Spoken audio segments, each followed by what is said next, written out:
చదువుకుందాం. 20 కీర్తన చదవాలి.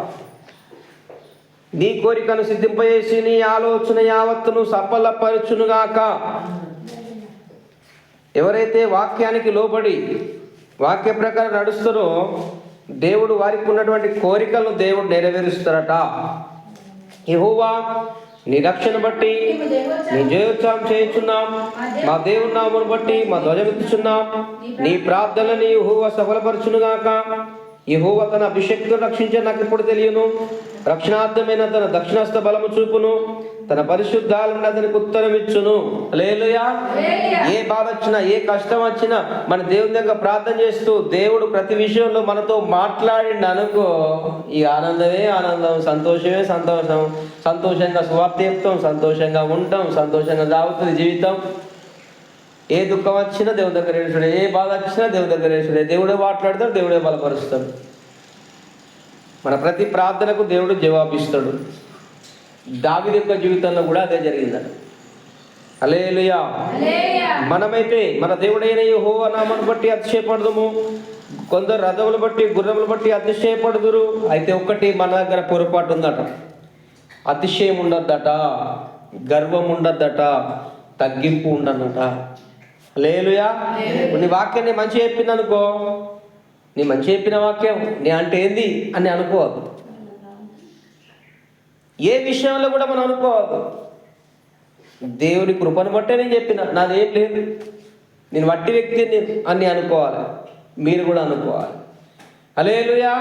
నువ్వు మంచిగా పాట పాడినా అనుకో, బా నువ్వు మంచిగా పాట పాడినా అనుకోవద్దట మనం.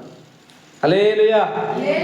వారు కుంగి నేల మీద పడి ఉన్నారు, మనమే చక్కా నిలుచున్నాం. యెహోవా రక్షింపము, మీ మొరపెట్టినప్పుడు రాజు మాకు ఉత్తరం ఇచ్చునుగాక. కొంతమంది దేవుళ్ళు పడిపోయిన వాళ్ళు ఉన్నారు, కృంగిపోయిన వాళ్ళు ఉన్నారు. అలాంటి వారికి దేవుని మాటలు చెప్పి మనం బలపరిచి వాళ్ళని లేపన్నాను. హల్లెలూయా. శిష్యులు ఇద్దరిద్దరు ఎందుకు పంపిండు? ఒకరు పడిపోతే ఇంకొకరు లేపుతారు, ఒకరు పడిపోయారు అనుకో ఇంకొకరు బలపరుస్తారు. మనం కూడా ఇద్దరం కలిసి ప్రార్థన చేస్తే ఎంత మంచిగా ఉంటుంది మీరే చెప్పాలి. ఒక్కల ప్రార్థన ఎట్లుంటుంది, ముగ్గురి ప్రార్థన ఎట్లుంటుంది, నలుగురి ప్రార్థన ఎట్లుంటుంది. పొయ్యిలో కట్ట పెట్టినావు, గ్యాస్ పోసినావు, అంటు పెట్టినావు, ఒకటే కట్ట మండుతుంది. కొద్దిగా వస్తుంది మాట, ఇంకో కట్ట పెట్టిన. ఇక మనోకు కట్ట తీసుకొచ్చిన, అనోకు కట్ట తీసుకొచ్చి అది పెట్టిన. కొద్ది కొద్ది మండుతుంది.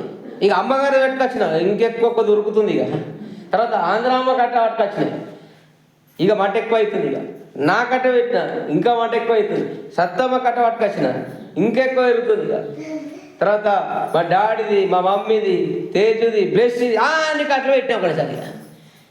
ఇక చూడు మీద గంజు పెట్టినావు, ఏం పెట్టినా మొత్తం కంటున్నాయి.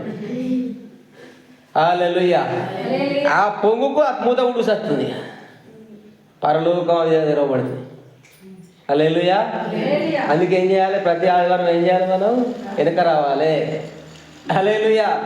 సైతాన్ ఏం చెప్తే నువ్వు రావద్దు, నువ్వు సంబరంగా ఉండద్దు, అబ్బో నువ్వు పోయి మన ప్రార్థన గడుపుతావు, ఎట్లా నా పని అవుతుంది మళ్ళీ ఈ వారంలో, దాని పద అది. హల్లెలూయా.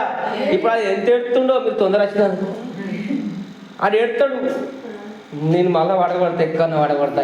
అయితే మళ్ళీ వచ్చే ఆదివారం ఏదో పని పెడతా నేను, ఇక చర్చికి రాకుండా ఎత్తిగా. హల్లెలూయా.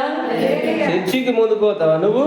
ఇక మళ్ళీ వచ్చేవారు నేను చూసుకుంటే, ఇక నువ్వు ఎట్లా ఎత్తే ఆగుతావు నాకు తెలియదు. ఇక నేను ఆపుతి కానీ మళ్ళీ ఒక్కటిగా చూస్తుంది. ఇక మనం ఏం చేస్తామో చూద్దాం. ఇక హల్లెలూయా. హల్లెలూయా. ప్రార్థన చేసుకుందాం. మన మధ్యలో అమ్మగారు ఒప్పించి ప్రార్థన చేస్తాం.